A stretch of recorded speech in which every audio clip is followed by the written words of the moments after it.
E convido você para abrir sua Bíblia comigo em Isaías capítulo 44. Isaías 44. Versos 3, 4 e 5.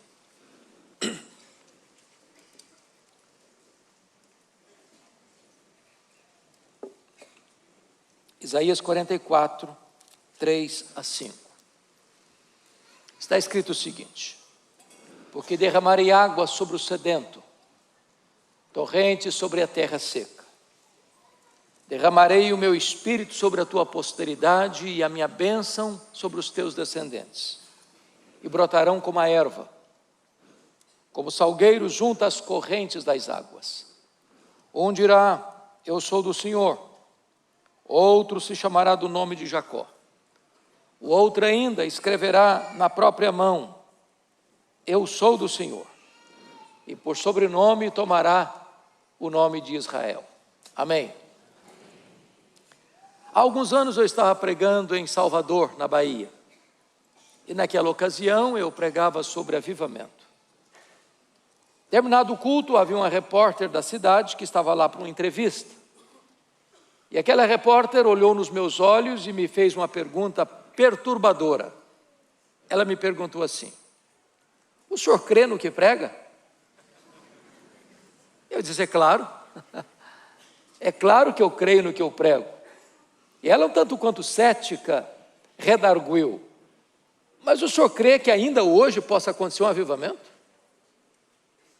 Que Deus ainda hoje pode derramar do seu espírito e impactar uma igreja, uma cidade, uma nação? Eu disse: eu creio piamente nisso. E ela então me perguntou novamente: mas o senhor pode então pelo menos me dar alguma evidência disso? Eu disse: posso. E eu citei para aquela repórter 2 exemplos. Citei, por exemplo, o que aconteceu na Inglaterra no século XVIII. Naquela época, como fruto do iluminismo, uma onda de ateísmo varreu não só a Inglaterra, mas a Europa. Naquela época as igrejas estavam vazias. Pregadores descomprometidos pregavam sermões mortos para auditórios sonolentos. E desciam dos púlpitos para se embriagar nas mesas de jogo. Ninguém acreditava mais que a Inglaterra pudesse ter uma igreja viva, reavivada. Os enciclopedistas diziam que a igreja seria banida da Inglaterra dentro de algumas décadas.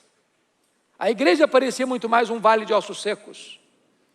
Quando todos, entretanto, apostavam no fracasso irremediável da igreja, Deus começa a despertar um grupo de estudantes da Universidade de Oxford para orar por avivamento. Dentre eles estava John Wesley, George Whitefield. E aqueles moços se reuniam periodicamente para buscar a Deus, para confessar seus pecados, para buscar um avivamento espiritual. E foi numa dessas reuniões de oração, uma dessas vigílias de oração, de 31 de dezembro de 1739, às 3 horas da madrugada, que os céus se fenderam. O Espírito Santo foi derramado sobre eles. Aqueles jovens ficaram cheios do Espírito Santo. As igrejas vazias ficaram cheias. Os pastores descomprometidos eram chamas e brasas vivas nas mãos do Senhor. E a igreja foi sacudida pelo poder do Espírito Santo. Os templos ficaram pequenos e eles foram para as ruas, para as praças. E nas praças as pessoas disputavam espaço para ouvir a pregação do Evangelho. Aquele avivamento varreu toda a Inglaterra. Centenas de milhares de pessoas foram salvas. E os historiadores afirmaram mais tarde que foi este reavivamento inglês que salvou a Inglaterra do banho de sangue da Revolução Francesa. Deus pode fazer o mesmo. Deus pode derramar sobre nós do seu Espírito. Mas eu contei para aquela repórter um exemplo mais contemporâneo. Eu contei para ela o que aconteceu na Romênia. Acho que muitos de vocês acompanharam que a Romênia viveu longos anos sob o poder de um governante carrasco, truculento, cruel, Ceausescu e a sua mulher. Para vocês terem uma breve ideia do que significa isso, pessoas tinham que enfrentar filas longas para comprar 1 litro de leite. Se alguém reclamasse na fila, podia ser morto pela polícia de Ceausescu. O governo usava adolescentes de famílias para os programas de prostituição aos turistas, sem que os pais pudessem resistir. O que talvez alguns não saibam é que Deus libertou a Romênia em apenas 10 dias. O que alguns talvez não se lembrem é que Deus usou apenas uma igreja de 80 membros para desencadear esse processo. Tudo começou no dia 15 de dezembro de 1989, quando a polícia de Ceausescu cercou a casa do pastor Toderic, na cidade de Timișoara, para expulsá-lo da cidade. Os 80 membros da igreja fizeram um grande cordão de isolamento ao redor da casa do pastor, impedindo que a polícia o expulsasse. A polícia foi buscar reforços. Os crentes da cidade se uniram. Quando chegou a boca da noite, um jovem batista comprou velas e as distribuiu aos crentes que estavam ao redor da casa do pastor. A polícia chegou com armas pesadas, com truculência, e começou a atirar impiedosamente naqueles crentes. Deram um tiro na perna desse moço batista. Correram com ele para o hospital, para amputar-lhe a perna, para salvar-lhe a vida. Quando ele estava no seu leito de dor, alguém se aproxima e pergunta assim: você está arrependido, jovem? Ele respondeu: não, eu não estou arrependido. Eu perdi uma perna, mas eu acendi a primeira vela. Naquela mesma noite, uma jovem da Assembleia de Deus saiu gritando a plenos pulmões pelas ruas de Timișoara: Deus existe, Deus existe, Deus existe, liberdade, liberdade, liberdade. Aquele grito encontrou ouvidos em toda a nação. Em 10 dias, exatamente na noite de 25 de dezembro de 1989, havia mais de 100 mil pessoas, sob a liderança dos pastores, na capital da Romênia, gritando a plenos pulmões: Deus existe, Deus existe, Deus existe, liberdade, liberdade, liberdade. Naquela noite, o ditador Carrasco Ceausescu caiu, e a Romênia ficou livre, e o evangelho agora pode prosperar naquela nação.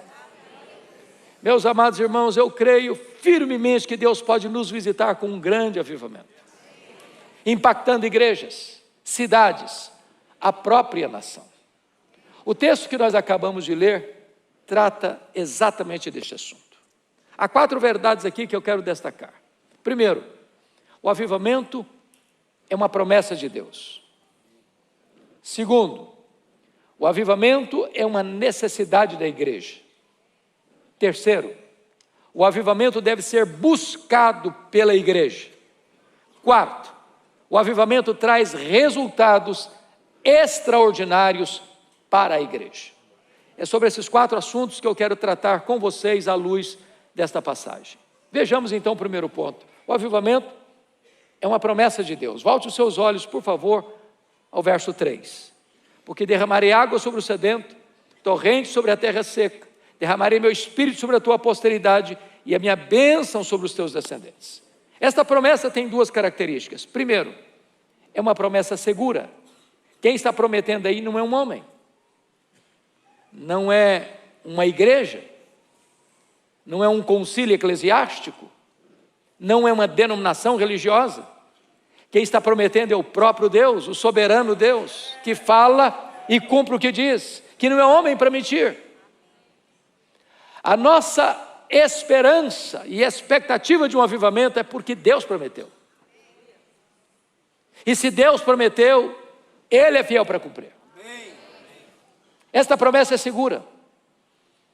Aliás, meus irmãos, nada nem ninguém pode impedir o avanço da igreja de Deus, quando Deus a visita com o derramamento do seu Espírito. O sinédrio judaico tentou fazê-lo, prendendo os apóstolos, ameaçando os apóstolos. Mas quanto mais se perseguia, quanto mais se intimidava, quanto mais se acuava os apóstolos, mais a igreja crescia. Os imperadores romanos tentaram fazê-lo, queimando os crentes, crucificando os crentes. jogando os crentes às feras. Mas quanto mais sangue era derramado, mais a igreja crescia. Ao longo da história, todas as vezes que a igreja foi oprimida, foi perseguida, foi massacrada, mais ela cresceu. 1553, depois da morte precoce de Eduardo VI na Inglaterra, assume o governo da Inglaterra Maria Tudor, chamado de Maria Sanguinária. O que essa mulher fez foi algo crudelíssimo. Ela mandou para a estaca e queimou em praça pública os 3 líderes evangélicos da Inglaterra, Ridley, Latimer, Cranmer. Muitos foram mortos. Outros tiveram que fugir da Inglaterra. E fugiram para onde? Para o continente, onde a reforma protestante já estava estabelecida. Genebra, Holanda, Alemanha. Quis a providência de Deus que Maria Tudor morresse cedo, 5 anos depois, em 1558.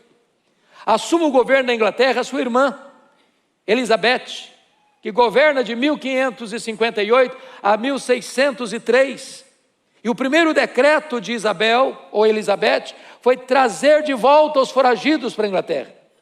Tendo eles, portanto, contato lá no continente, com os preceitos e os princípios da reforma, retornaram à Inglaterra exigindo 4 coisas da igreja. Queremos uma igreja com teologia pura, queremos uma igreja com liturgia pura, queremos uma igreja com governo puro, queremos uma igreja com vida pura, e desencadearam na Inglaterra um dos mais importantes movimentos de reforma e reavivamento da história da igreja, o movimento dos puritanos. Conclusão: quando Maria Tudor pensou que ela estava destruindo a igreja, ela estava promovendo a igreja. Porque a igreja de Deus é indestrutível, a igreja de Deus é imbatível, a igreja de Deus vai avançar. E se Deus visitar a sua igreja com o poder do seu Espírito, numa onda do inferno que possa deter os passos da igreja de Deus, Deus prometeu e Ele é fiel para cumprir. Mas há uma segunda característica desta promessa. Volte os olhos de novo para o verso 3. Porque derramarei água sobre o sedento, torrente sobre a terra seca, derramarei meu Espírito sobre a tua descendência, sobre a minha posteridade, e a minha bênção sobre os teus descendentes. Notem vocês 2 palavras aí: derramarei e torrentes. As 2 palavras apontam coisa grande, abundante, caudalosa, profusa. Em outras palavras, Deus não dá o seu Espírito por medida.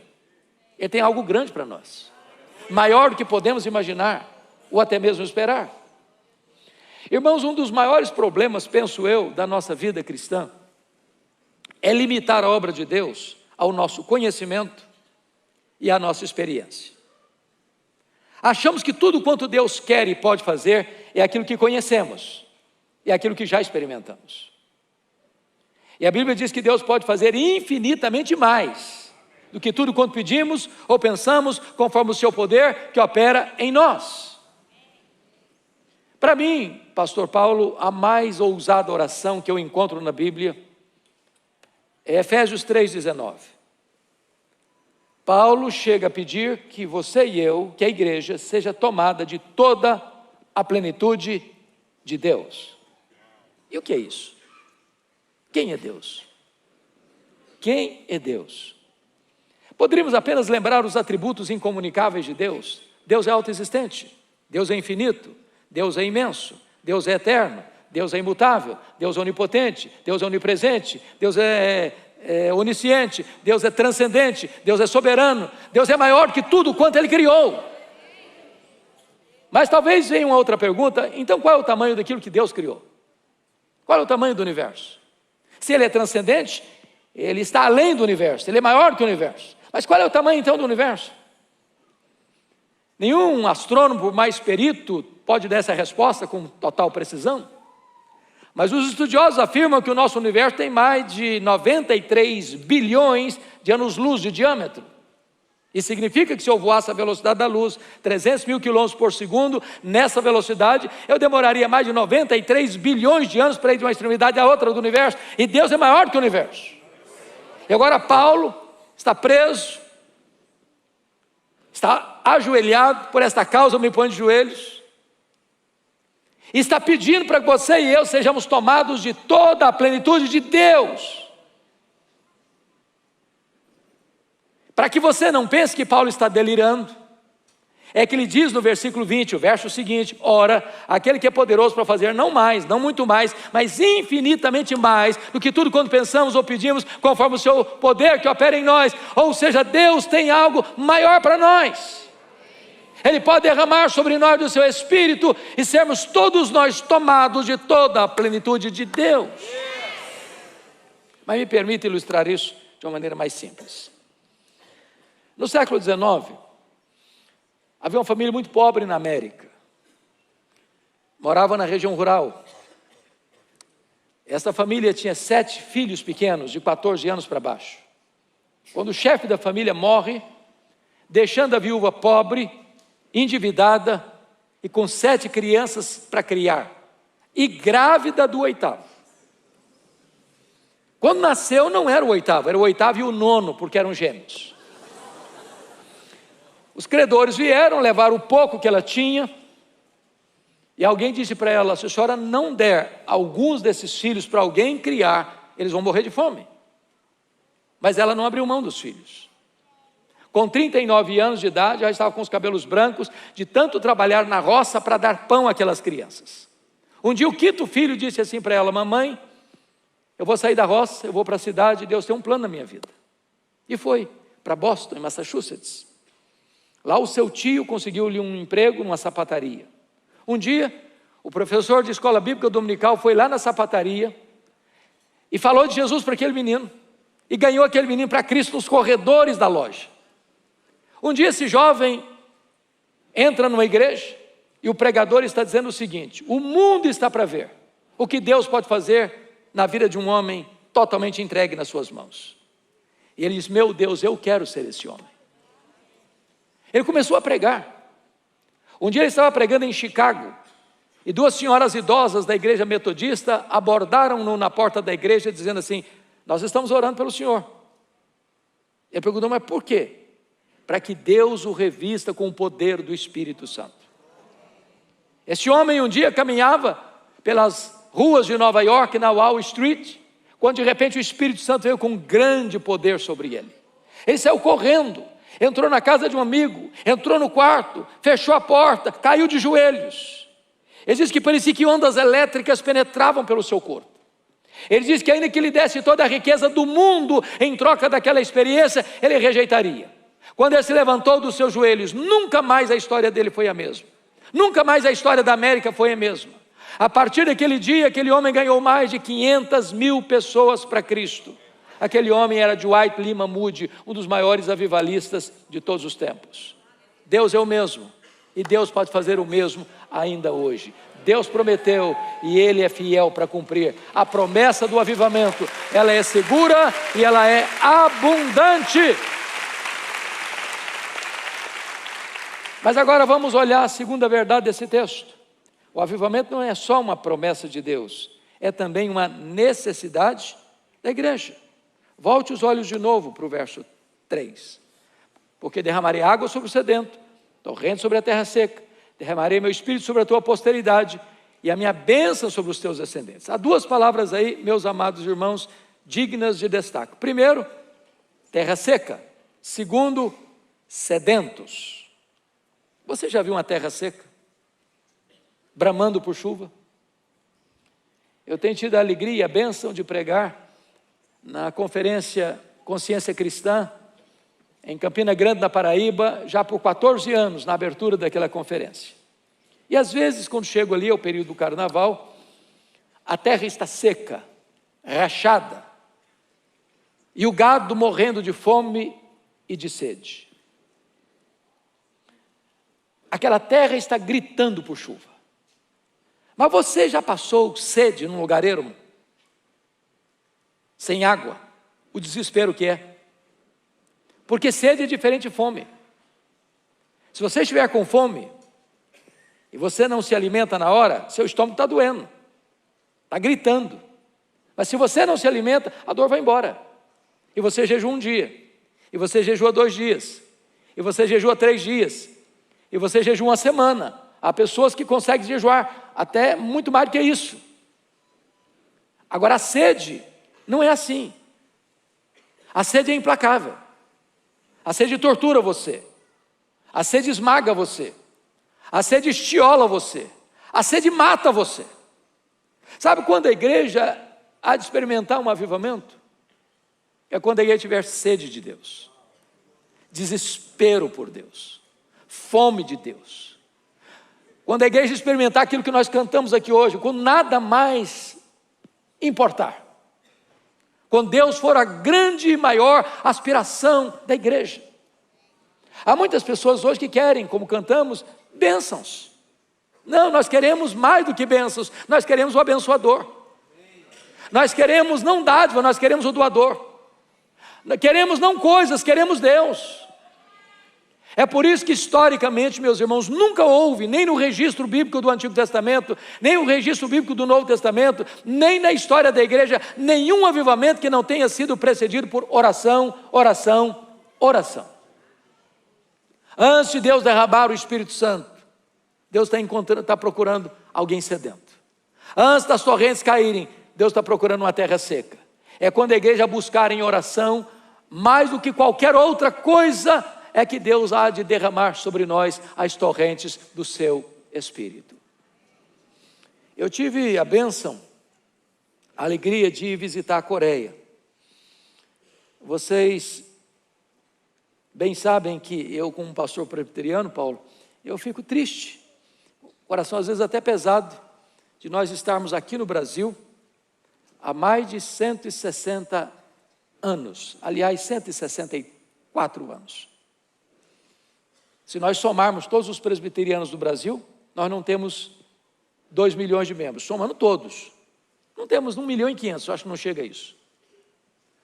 A igreja presbiteriana chegou na Coreia 28 anos depois que chegou aqui no Brasil. Eles são mais de 10 milhões de membros. Representam 23% da população da Coreia. E nós fomos lá visitar algumas igrejas, as maiores igrejas. Igrejas de 5 mil membros, de 12 mil membros, de 18 mil membros, de 30 mil membros, de 55 mil membros, de 82 mil membros. Visitamos a igreja de Seul, a igreja Oído, do Evangelho Pleno, com mais de 700 mil membros. E na medida que nós íamos visitando essas igrejas, fazíamos uma pergunta em todas elas: qual é a causa principal que vocês apontam para o crescimento da igreja? E foi unânime: oração, oração, oração, oração, oração. Dentro da cultura coreana, nenhuma igreja é organizada sem ter uma reunião diária de oração pela madrugada. Então eu abordei um dos pastores, que tinha saído de um seminário para plantar uma igreja, estava com uma igreja de 6 mil membros, e disse assim: olha, vocês oram de madrugada porque é a cultura de vocês, é a cultura oriental. E ele disse: não, no mundo inteiro as pessoas levantam de madrugada para ganhar dinheiro. Nós levantamos de madrugada para orar, porque Deus é prioridade na nossa vida.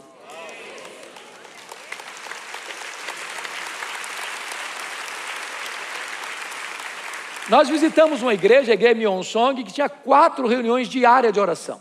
Uma das 4 às 5, outra das 5 às 6, outra das 6 às 7, outra das 7 às 8. Meus irmãos, eu fiquei perplexo, chocado. Nós fomos na segunda reunião de 5 às 6. Eu nunca vi, Paulo, nada igual. Nós nos aproximamos da igreja, e eu vi no estacionamento os diáconos com lanternas, com apitos, coordenando o estacionamento. Quando nós entramos, o coral estava togado no púlpito, na plataforma. Não tinha lugar para sentar mais. Eu contei mais de 80 pessoas sentadas no carpete na frente do púlpito, numa das reuniões diárias de oração. Quando aquele povo abriu a boca para orar, parecia, na verdade, que os céus tinham descido à terra. O senso da presença de Deus era algo exponencial. E eu comecei a perceber, então, que Deus derrama água sobre o sedento. As torrentes de Deus caem sobre a terra seca. Se nós quisermos experimentar um grande avivamento, irmãos, primeiro nós precisamos ter fome de Deus, ter sede de Deus e buscarmos a Deus em oração. Eu olho, por exemplo, o que o Senhor Jesus orientou, e foi dito aqui hoje, nesse telão. O Senhor Jesus, antes de ir assunto aos céus, ele disse para os seus discípulos assim: permanecei na cidade, até que do alto sejais revestidos de poder. Ele está falando para um grupo de galileus. E os galileus lá do norte, da Galileia, não eram bem recebidos aqui na Judéia. Aliás, eram tidos como gente de segunda classe. Na verdade, o lugar que eles certamente não gostariam de ficar era em Jerusalém. Eles eram hostilizados em Jerusalém. Eles seriam perseguidos em Jerusalém. Mas Jesus diz: permanecei, até que. Dr. John Stott, tratando dessa matéria, diz o seguinte, que antes de enviar a igreja ao mundo, Jesus enviou o Espírito Santo à igreja, e esta ordem não pode ser alterada. Nós não temos forças, nós não temos poder, nós não temos habilidade, nós não temos capacidade de enfrentar o mundo, nem de impactar o mundo, a não ser se nós formos revestidos com o poder do Espírito Santo. Agora, não há poder sem oração. Nunca houve. Se a igreja quer poder, se a igreja quer avivamento, ela precisa primeiro ser despertada para oração, oração, oração. Eu tive a bênção de visitar, em 1991, um dos grandes avivamentos do século passado, na missão Quacis-Abanto, na África do Sul. O que aconteceu ali foi algo magnífico. O pastor Errol Stiggin pregava já há 12 anos, armando uma tenda, falando para os Zulus, uma tribo animista, feiticeira, beligerante, com resultados magros, pífios. E um dia aproxima-se do culto, se assenta no último lugar lá na tenda uma senhora, semblante abatido, e quando terminou o culto ela foi ao pregador, Errol Stiggin, e perguntou assim: o senhor pregou hoje que o seu Deus tem todo o poder? Eu falei: sim, preguei isso aqui, é isso mesmo. O seu Deus tem todo o poder? É isso mesmo. Eu falei: então é do seu Deus que eu preciso, porque eu tenho uma filha endemoniada, amarrada com correntes, num tronco. Então vamos lá para minha filha ser liberta. E o pastor Errol sentiu um calafrio na espinha. Ele pensou: meu Deus, e se não funcionar agora, o que é que eu vou fazer? Ele chega lá, o quadro é muito pior.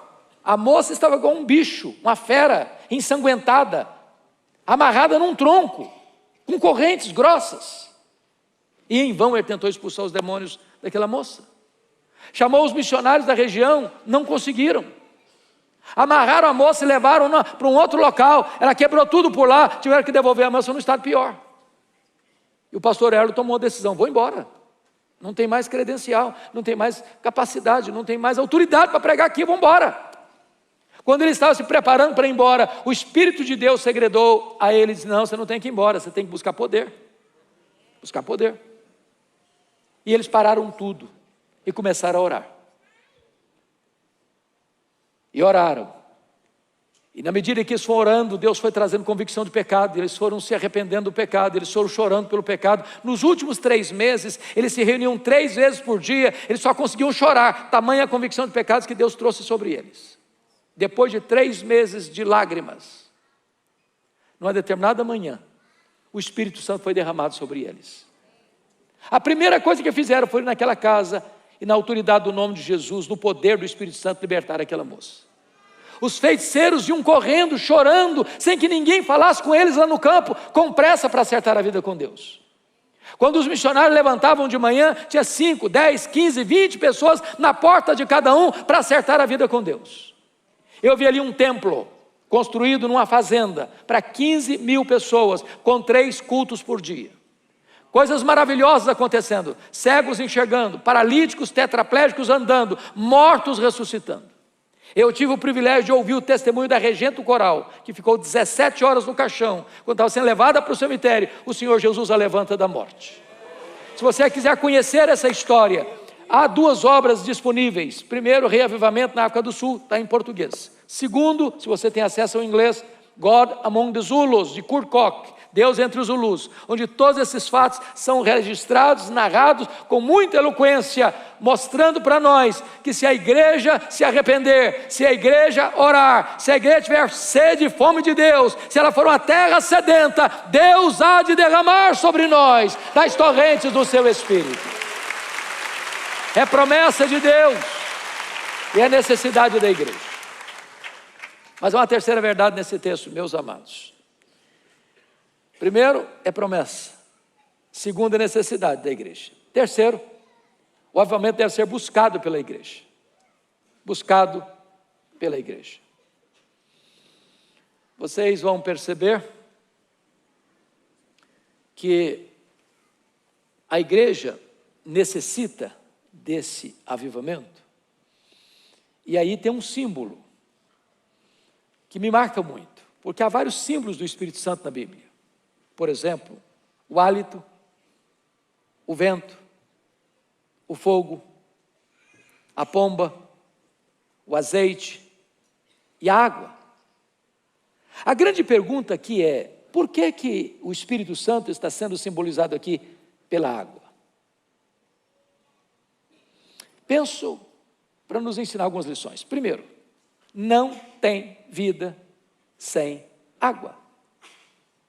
Você pode ter o melhor terreno, você pode ter os melhores insumos, você pode ter a melhor semente, você pode ter a melhor tecnologia. Se não tiver água, a semente morre mirrada no ventre da terra. O que significa isso?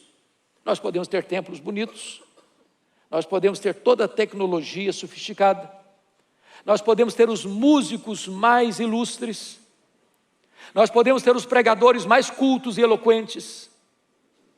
Se não tiver uma obra poderosa do Espírito Santo, não tem vida na igreja.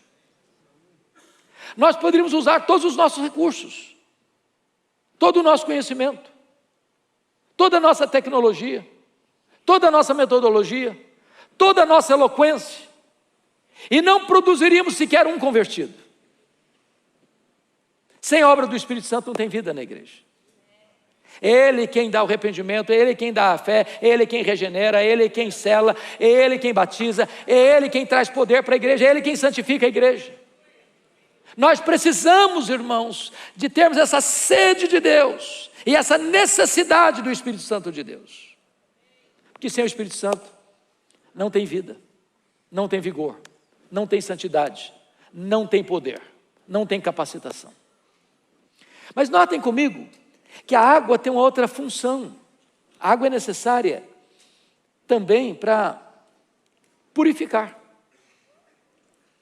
Eu não sei se você já fez essa pergunta, eu já fiz centenas de vezes. Centenas de vezes. E a pergunta que eu sempre faço é título de um livro de Leonardo Ravenhill: por que tarda o pleno avivamento? Por que ele não chegou? Por que as chuvas são retidas? Por que as torrentes não caem? Por que Deus tem visitado outras nações, noutros tempos, noutros lugares, e ela ainda não está caindo aqui? O que retém as chuvas? Meus amados, só uma coisa que retém as chuvas do avivamento: é o pecado. Quando Elias subiu para o Carmelo para pedir chuva, antes de subir para o Carmelo para pedir chuva, ele tirou o obstáculo do caminho. Ele tirou o Baal do caminho. Não adianta mudar o Baal de lugar. Não adianta botar novas roupagens em Baal.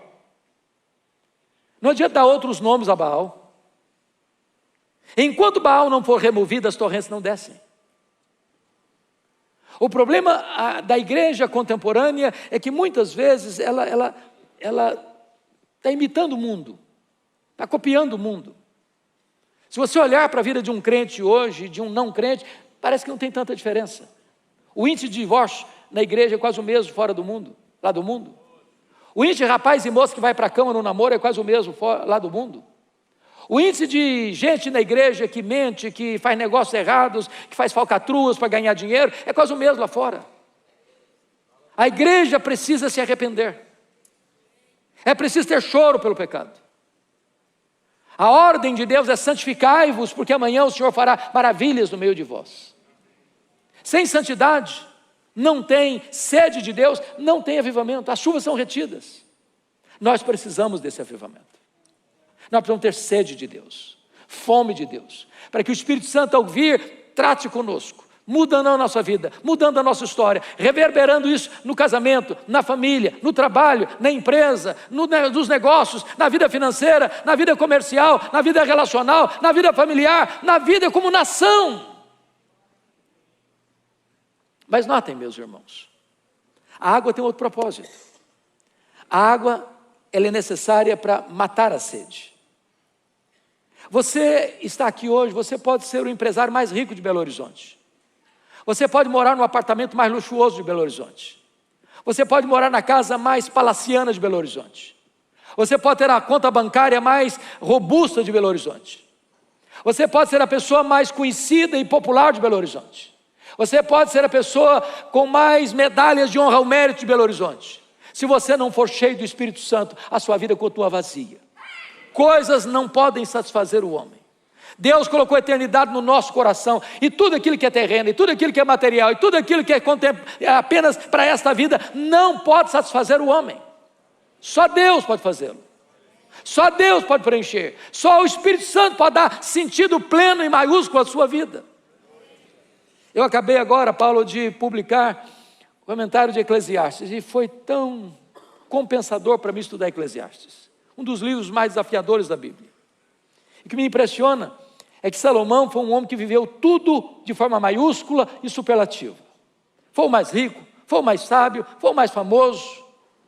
E tudo que ele pôs à mão parecia que era grande. Construiu casas, construiu jardins, construiu açudes, construiu tantas coisas, e ele buscou a felicidade nas festas, buscou a felicidade no vinho, buscou a felicidade na riqueza, buscou a felicidade nas realizações, buscou a felicidade no sexo, buscou a felicidade em tudo que o mundo podia oferecer para ele. Ele diz: tudo que os meus olhos desejaram, eu atendi, tudo que o meu coração desejou, eu dei para o meu coração. Ele viveu uma vida superlativa, e ele vai chegando à conclusão de que tudo que o mundo oferece debaixo do sol é vaidade, é bolha de sabão, é vapor, é fumaça, não tem consistência, não satisfaz, não preenche o vazio. Nós precisamos do Espírito Santo de Deus, porque Ele preenche o vazio, Ele dá sentido à vida. É por isso que nós precisamos de um grande avivamento espiritual. Mas, meus irmãos, eu gostaria de olhar o quarto ponto. O avivamento traz resultados extraordinários para a igreja. Confira comigo, por favor, o primeiro resultado no versículo 4. E os teus descendentes brotarão como a erva, como salgueiro junto às correntes das águas. O primeiro resultado de um avivamento, irmãos, é um crescimento numérico exponencial. Eu sei que esta igreja é uma referência de crescimento no Brasil. E talvez um dos grandes perigos da vida é nos acostumarmos com o bom e dizermos: não, já temos tudo, não precisamos de mais nada.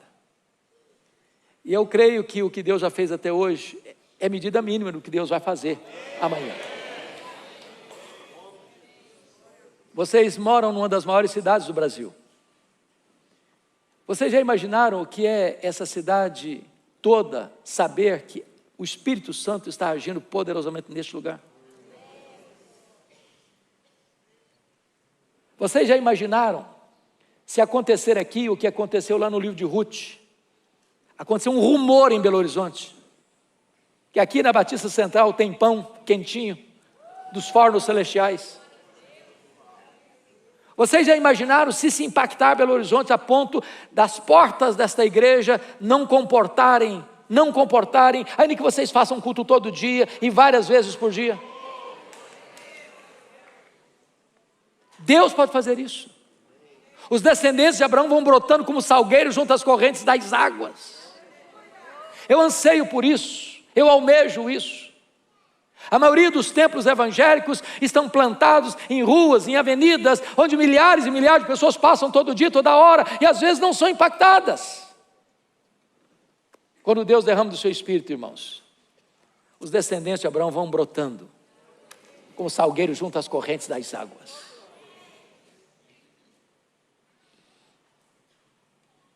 Eu acho que todos vocês conhecem o testemunho de Ronaldo Lidório, amigo querido, homem de Deus, de como ele foi plantar uma igreja entre os Concombas, em Gana, na África. O Ronaldo gastou alguns dias no meio de matas, pântanos e alagados para descobrir onde estava o povo que ele queria alcançar. Não encontrava no mapa. Quando ele chega lá em Coni, entre os Concombas, ele fica 3 meses orando e jejuando para Deus lhe dar uma estratégia para alcançar o povo. Depois de 3 meses de oração e jejum, Deus fez o primeiro milagre. O povo não aprendeu o nome dele. Ronaldo era um nome impronunciável para eles. Então trocaram o nome dele por um nome africano, Umborbe. E Umborbe significa o homem que diz que existe um Deus. Quando ele chegava numa aldeia, alguém lhe perguntava assim: qual é o seu nome? Ele respondia: eu sou o homem que diz que existe um Deus. Isso provocava uma segunda pergunta: quem é o seu Deus? Então ele dizia assim: reúna o povo da aldeia, que eu lhes contarei quem é o meu Deus. Não existia melhor exórdio, melhor introdução de sermão do que o nome dele. Foi desta maneira que uma mulher de uma aldeia vizinha, sabendo que lá em Coni tinha um homem que dizia existir um Deus vivo, verdadeiro, ela faz uma viagem, 3 dias a pé, com a criança à beira da morte, enrolada em trapos, com a pele praticamente necrosada. Ela chega em Coni e pergunta: o senhor é um homem que diz que existe um Deus? O Ronaldo diz: sim, sou eu. Eu gostaria de saber se o seu Deus pode me ajudar, porque todos os deuses que eu conheço não puderam fazer nada por mim. Se o seu Deus tem poder, peça o seu Deus para curar a minha filha. O Ronaldo desembrulha a criança dos trapos. A criança estava com ferida da cabeça aos pés. O Ronaldo pegou aquela criança e fez uma breve oração. Disse: meu Deus, este povo não sabe que tu és o Deus vivo. Este povo não sabe que o teu filho veio ao mundo, morreu, ressuscitou, e tem todo o poder e tem toda a autoridade nos céus e na terra. Meu Deus, por amor do teu nome, para a tua glória, para conhecimento do evangelho entre esse povo, cura essa criança, Senhor. Embrulhou a criança nos trapos, devolveu a mãe da criança. Ela pegou o caminho 3 dias a pé para a sua aldeia. Quando ela chega na sua aldeia e desembrulha a criança, nem cicatriz de ferida havia mais no corpo daquela criança.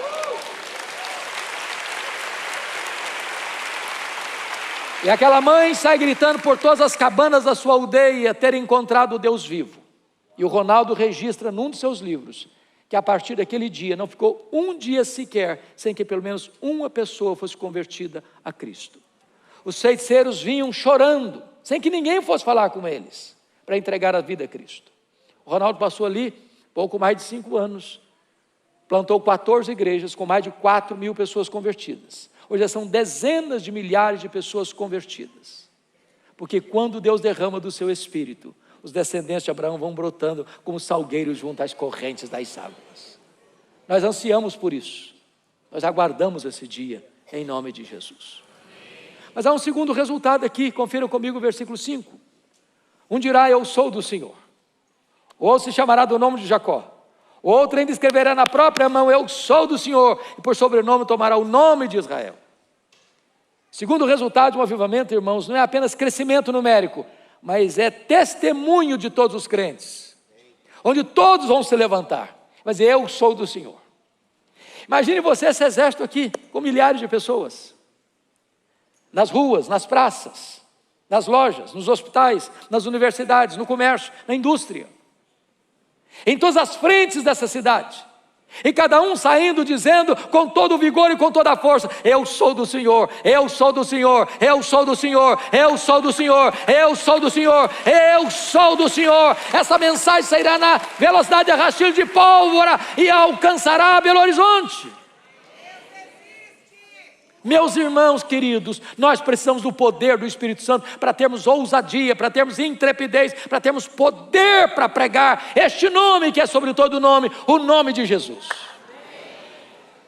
Permita-me um exemplo pessoal. Eu cheguei no seminário de Campinas nos idos de 1978. Fui criado na roça, saí da roça com 12 anos numa carroceria de um caminhão, para estudar. Nunca ninguém tinha saído daquele local até então para estudar. Uma professora que me alfabetizou me convidou para ir com ela. E eu nunca tinha dormido uma noite fora de casa. E ela me convidou e disse: se os meus pais deixaram, eu tenho coragem de ir. Meus pais deixaram. E eu fui morar no pior bairro da Grande Vitória, Cubi de Baixo, dentro de um mangue, do lado de um prostíbulo, um barraco de tábuas de 4 cômodos com 10 pessoas. E quando cheguei no seminário, eu era o mais caipira de todos os estudantes. Pensa num cara caipira, era eu. Não tinha dinheiro. Para fazer o lençol da cama, eu tive que ir numa loja, comprar o tecido e minha mãe fazer o lençol, porque não tinha dinheiro para comprar um lençol pronto. Não tinha dinheiro para ir na cidade, ia a pé. Não tinha dinheiro para pagar um ônibus para ir para a cidade. Por providência de Deus, já no primeiro ano, logo no começo, uma missionária americana foi no seminário. Não sei o que ela viu em mim, por misericórdia de Deus, eu falei: eu vou te ajudar. Eu vou te mostrar Campinas. O primeiro lugar que ela me levou foi na escola de cadetes de Campinas. Lugar bonito até hoje. Pomposo. E a primeira pessoa que eu vi foi um cadete. Claro, óbvio. E não sei se você sabe, mas via de regra, quando alguém vai para o seminário, o cara mata o coração em chamas e prega até para poste no meio da rua. E eu vi o cadete, com o seu posto de guarda, com a metralhadora na mão, com a sua farda muito bem engomada e com o nome na lapela, João Miguel Corpas. E eu me aproximei de João Miguel Corpas e fui logo perguntando: e aí, João Miguel Corpas, você conhece a Jesus, o Filho do Deus vivo? Ele faltou me bater. Ele era ateu, eu não sabia. Ele blasfemou, me afrontou, me insultou, falou: não me fale dessa bobagem, eu não creio nessa tolice, e não me incomode. Eu perdi o rumo de casa. Fiquei pasmo, calado, gelado na frente dele. Mas o Espírito de Deus é tão bom, que me deu um pouco de ousadia. E eu disse: João Miguel Corpas, antes de ir embora, eu preciso lhe dizer 3 coisas. Primeiro, Deus existe, você acreditando nele ou não. Deus não depende de você acreditar nele para ele existir, ele existe assim mesmo. Segundo, esse Deus ama você. E ele ama tanto você que ele mandou o seu filho para morrer no seu lugar, para dar a você a vida eterna. E terceiro, você é um pecador, e se você não se arrepender, você vai para o inferno, e até logo. E saiu o mais rápido que eu podia. O cara estava com a metralhadora na mão. O que eu nunca podia esperar é que no dia seguinte a missionária voltasse ao seminário. E ela voltou. Disse: Hernandes, você precisa ir na minha casa agora. Eu falei: o que foi? O João Miguel Corpas está lá em casa e quer te ver. Eu falei: meu Deus, será que eu fui deselegante? Será que ele está irado comigo? Está com raiva de mim? Será que a minha abordagem não foi boa? Fui para lá pensando 1000 coisas. Quando eu chego na casa daquela missionária, ele estava sentado no fundo da sala. Quando ele me viu entrar, ele se levantou do sofá e correu na minha direção, me agarrou pelos braços, quase me tira do chão e me balançou e disse: por favor, me fale do seu Deus, me fale do seu Jesus. E aquele cadete estava aos pés do Salvador, se rendendo a Cristo. Era mês de julho, quase chegando no mês de julho, eu voltei para casa do meu pai de férias. Quando eu voltei das férias, ele me ligou e disse: já levei 3 colegas da escola de cadetes para Jesus. Tornou-se um evangelista. Depois que eu saí do seminário, eu perdi o contato com ele. Estava pregando um congresso da CEPAL, lá em Serra Negra, e alguém se aproxima de mim e pergunta assim: você tem notícia do João Miguel Corpas? Eu falei: não, eu queria muito ter notícia dele. Ele disse: o João Miguel Corpas está concorrendo ao generalato. João Miguel Corpas é pastor evangélico. Ele é pastor da Assembleia de Deus. Na semana seguinte, pregando na igreja presbiteriana de Vila Mariana, em São Paulo, lá estava o João Miguel Corpas com a sua esposa para me dar um abraço. No mês seguinte eu fui para Santos jantar com ele. Agora essa semana passada, pregando lá no encontro de pastores, na Bola de Neve de Santos, lá estava o João Miguel Corpas para me dar um abraço. Me disse: Hernandes, Deus tem feito maravilhas na minha vida. Maravilhas na minha vida. Isso me trouxe à memória um versículo da Bíblia: abra a tua boca, e eu a encherei. Não é o seu conhecimento, não é a sua eloquência, não é a sua abordagem, é o poder do Evangelho, é o poder do Evangelho. Então abra a sua boca e fale deste nome, porque é impossível você estar tomado pelo Espírito de Deus, revestido com o Espírito de Deus, com um grande tesouro que pode libertar os cativos, dar vista aos cegos, levantar os caídos, e você ficar calado. É hora de falar. A minha oração, queridos, é que Deus nos visite nesta manhã, que Deus sopre sobre nós o seu sopro, que Deus remova as cinzas, acenda as brasas e acenda um fogo santo no nosso coração, trazendo sobre nós este poderoso derramamento do Espírito Santo. É isso que você quer? É isso que você deseja? Fique em pé, aquele que quer isso verdadeiramente na sua vida. Eu quero orar com você.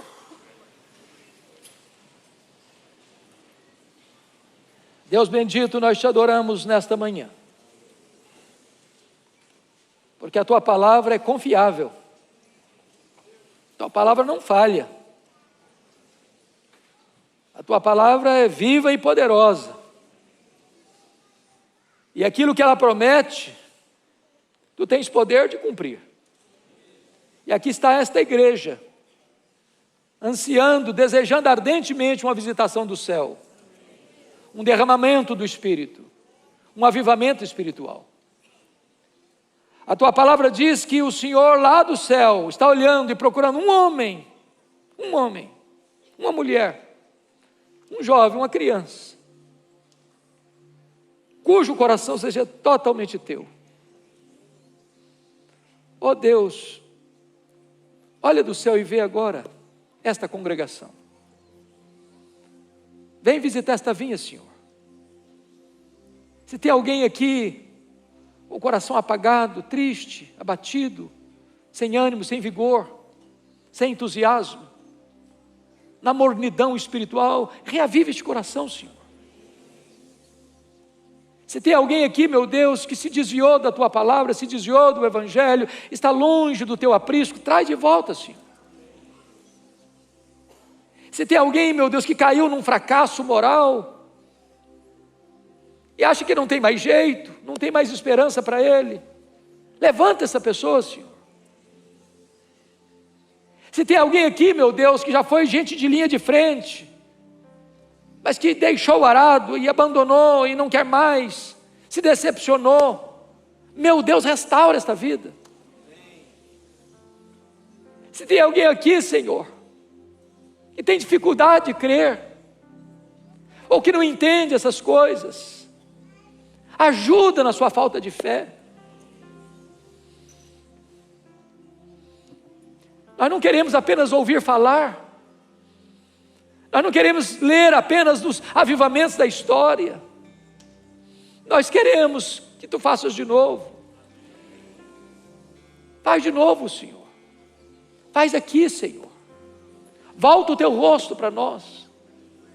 Na tua ira, lembra-te da misericórdia e reaviva a tua obra, Senhor. Faz algo novo. Nós não queremos nada que não venha de ti, nada. Mas queremos tudo quanto tens para nós. Não queremos ir um centímetro além da tua palavra, mas não queremos ficar um centímetro aquém da tua palavra. Visita a tua igreja, restaura a nossa sorte, é a nossa súplica, neste nome, que é sobre todo nome, o nome de Jesus, o nosso Senhor. A Ele tributamos a honra, a glória e o louvor, agora e para sempre.